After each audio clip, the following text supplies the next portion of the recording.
How's it going, guys? Welcome back to my channel. I watched 31 horror movies for this Halloween for 31 days. I dabbled my foot in a bunch of subgenres and a mix of horror movies like old, new, modern, classics. I'm gonna be ranking them. Starting from the bottom, we got Hostel, the first one. There is no interesting story in Hostel, and the three main characters are like really annoying. The gore isn't even that much, so I guess yeah, that's bottom place right there. Next is a release from this year, which is Beetlejuice. This movie had quite a lot of potential, but they had like way too many things going on with Willem Dafoe and Monica Bellucci's character. Like they could have been taken out of the movie and nothing would have changed. So yeah, that's number 30. And number 29 is the original Night of the Living Dead, the original zombie movie by George Romero, and it was okay. The thing is that it's just not very memorable. The characters are not memorable.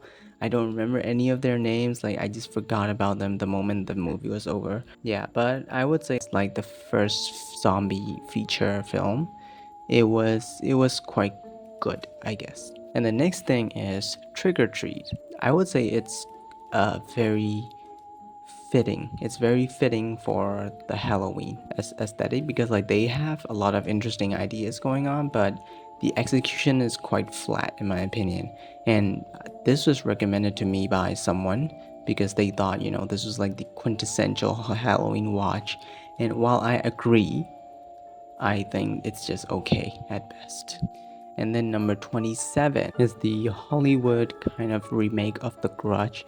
I can't really say it's an American because it's made by the same director and it does take place in Japan, but it also has the American feel to it, and it's nowhere near as good as the original Japanese film. And number 26 is All Hallows Eve 2. This movie is okay. It's an okay anthology horror film, but I wouldn't have watched it if I wasn't, making a Art the Clown thing. Like I watched All Hallows Eve 1 last year to watch the Terrifier films, and so I thought, what the hell? Just watch All Hallows Eve 2. Number 25 is Salem's Lot, the one that came out this year. I would say it's a very fun vampire flick, but it's also not very good. It's nice to see old school vampire rules and stuff going on. And number 24 is the original Phantom of the Opera. I actually think this is quite a good film. I think it's so much scarier than the 2004 remake and all the other remakes that followed in between, but it's not very memorable like Frankenstein or Nosferatu was. And number 23 is the original Texas Chainsaw Massacre. It's probably up there with Terrifier as like the creepiest slasher film and it doesn't even have that much gore. It's just like the vibe of it is so creepy. But other than that, it's not much. The characters are not interesting to watch. And number 22 is the original Ghostbusters movie. This movie is so fun. It's so entertaining. The jokes are so funny. Like the performances, like they nail it so hard. And I would say that this is a masterpiece comedy. But as a horror film overall, it takes this place here at 22. And number 21 is, in my opinion, a really, really underrated horror movie is the 2005 Amityville Horror with Ryan Reynolds. I would say like this is one of the better Ryan Reynolds performances because he's not just playing cardboard Ryan Reynolds here. He's playing sort of like a possessed psychopath kind of thing, and it's really entertaining to watch. And number 20 is the sequel to Night of the Living Dead, which is Dawn of the Dead by George Romero. And I think I'm gonna have to talk more about this when I talk about Zack Snyder's Dawn of the Dead, which is also in this list. The thing is, like, this is a step up from Night of the Living Dead, and it's an entertaining watch, and that's as much as I want to say about it. And number 19 is the Blair Witch Project. I think this movie is severely overhyped. Like, to be honest, there's like two more found footage films in this list. They're like at the top of the list, and this one is like, I guess like it would have been very influential at the time it came out, but watching it now, after seeing way better found footage films, I think this one is just okay. Number 18, another severely overhyped film, is Eraserhead. Now, I get what this film is going for, showing us a nightmare approach, like you're witnessing a man's nightmare of not wanting to be a father and all that. But it is also like incredibly confusing to watch. I didn't get invested in this guy's story, like what he wants to be. I mean, I guess that was the intention, but like I respect the film. It's just not for me, I guess. I couldn't get any enjoyment out of this film. I think, some of the practical little disgusting gore effects were fun, though I like those. But as overall experience, I think like I didn't get any enjoyment out of this film. And it's at number 18 here because I respect what David Lynch is trying to do here. So moving on to number 17 is the American remake of The Ring. I don't think it's as good as the Japanese remake of The Ring, but like I feel like the slow pace in this movie worked a little better than the Japanese original film. But it's pretty much just a copy paste of the original film, which is not bad. But for me, when you adapt something and copy paste every single thing, and like they do make a few changes, but like the changes they made, I feel like were worse than the original film. So while this is still a very good remake, it's at number 17 here. Now number 16 is Smile 2022. It's a very good film, but it's quite boring actually. Like, it's basically just The Ring, but with this smile disease. And it is like interesting whenever something happens, but like overall, I don't think it's very memorable for me. Number 15 is the 2022 remake of Speak No Evil. I prefer the original, and that's my only complaint about it, because I think the original is just much more darker horror tone, and like it's just, the original is just so uncomfortable to watch. That's my issue with this film, because this film is quite entertaining to watch, and as a horror film, I think entertainment, it shouldn't be the purpose. This kind of horror film where people, human beings are the villains, I think that should make you uncomfortable. In my opinion, that's how a horror film with human villains succeeds. But this one is also very, very good. The performances, James McAvoy, amazing.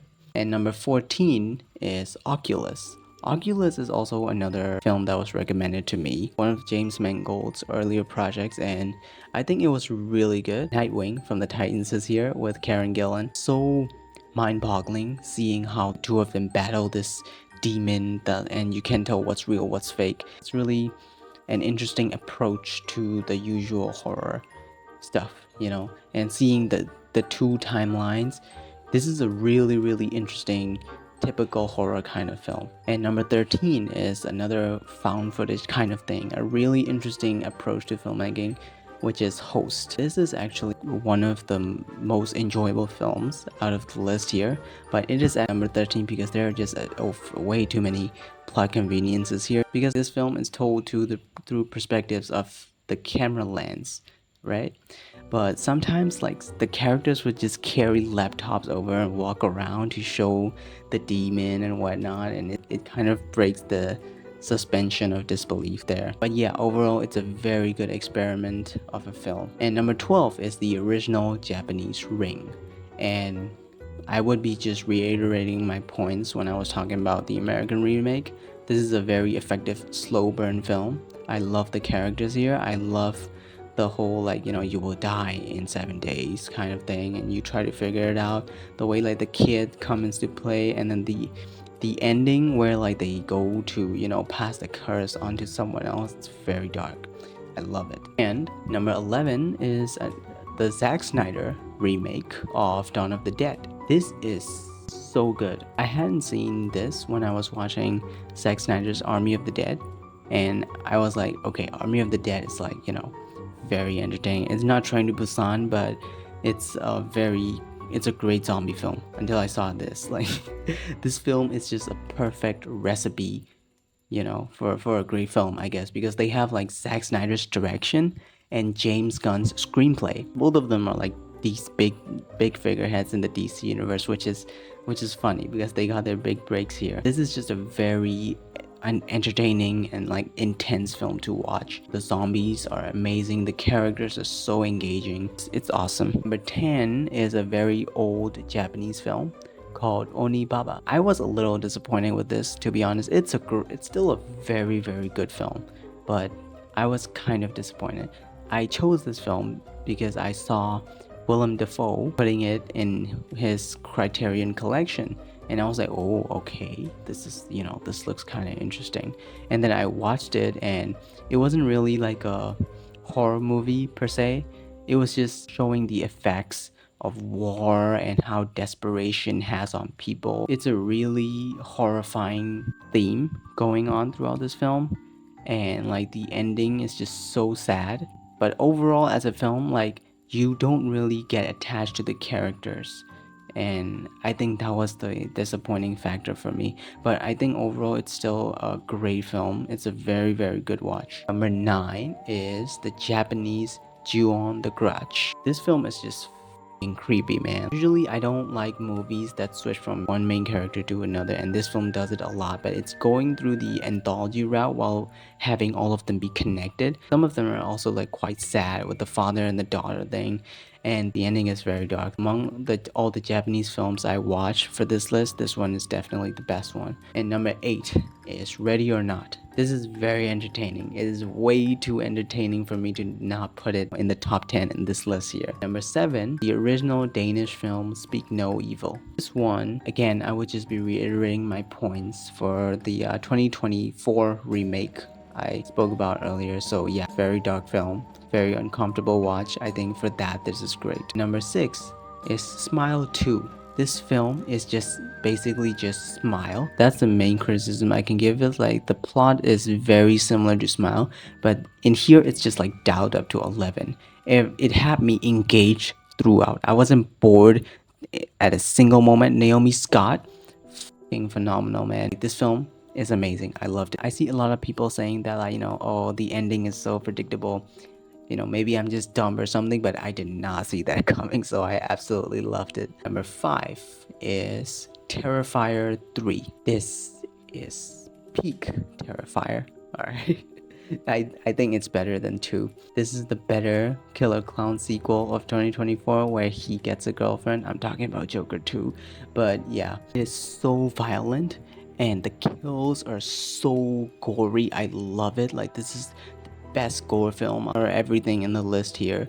Like, this is everything I want an art sequel to be and more. Moving on to number 4 is Jaws. Honestly, I thought I would think this would be an overly hyped film, but I was so surprised at how much I loved it because everyone talks so highly about it, right? But I was like, it's just a freaking shark. Like, Godzilla can do better, surely. But it's so good. The shark actually brings a lot of realism to this. The 3 characters that go to hunt the shark, like, the moment the film focused on them, I was just off. And even earlier before that, the film has a lot of commentary on people leading the town and all that stuff. I think this film is just, it's so great. And number 3 is a found footage film, Paranormal Activity. This film scared me. Like, I'm actually scared to watch the sequel because, like, I don't want to sit through that again. I think that's a great experience watching a horror film. Like, this kind of scare is what I want watching a horror film. Even though there's no demon at all, it just scared me with, like, people doing weird shit and tables moving and stuff. Yeah, I got scared of those stuff. Number 2 is Incantation, another found footage film. Came out in 2022, I believe. And yeah, this film absolutely scared me. It's basically Paranormal Activity and Blair Witch, but dialed up to 11. This film is just so creepy to watch. I don't ever want to rewatch it again for good. Number 1, this film isn't actually horror. It's more body horror. Yeah, there's a lot of body horror stuff going on. It didn't scare me, but like, the story and characters are so good that I just can't help it but put it in number 1. It is The Substance. just came out this year, and I just think it's an absolutely phenomenal film. One of my favorites of the year for sure. Those are the 31 films I watched for Halloween throughout October this year, and right now I just really want to take a break from everything horror because I've just been watching horror movies every day. But yeah, that's about it. So like, subscribe, comment, I would really appreciate it, and I'll see you next time.